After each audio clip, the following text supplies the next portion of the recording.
Hello everyone, I hope everyone is doing well. Welcome back to my channel. If you are new here, please don't forget to subscribe my channel for more useful content. This video is all about RRB NTPC graduate notification. First, we'll see the important dates for application. Registration started on 14th September and the closing date for online registration is 13th October 2024 at 11:59 pm.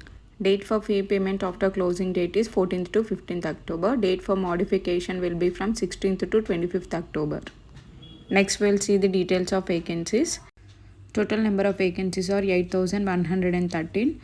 Name of the post are Chief Commercial cum Ticket Supervisor, Station Master, Good Train Manager, Junior Account Assistant cum Typist, Senior Clerk cum Typist. Before applying for this notification, you need to check three things. First one is medical standard. Second one is your age limit. Third one is number of vacancies in different zones. Now we'll see the selection process for this examination. First stage is CBT. Total you'll have 100 questions. 40 questions from general awareness, 30 questions from mathematics and 30 questions from general intelligence and reasoning. Each carry 1 mark.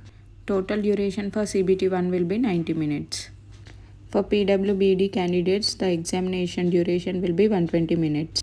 In CBT 1 and CBT 2, the questions will be objective type with multiple choice questions. For second stage CBT, total there will be 120 questions, 50 from general awareness, 35 from mathematics, 35 from reasoning. Total exam duration is 90 minutes and 120 minutes for PWBD candidates. For typist post, next stage will be skill test. After that, there will be DV and medical examination. That's it for this video. If you found this information useful, please like, share and subscribe my channel. Thanks for watching.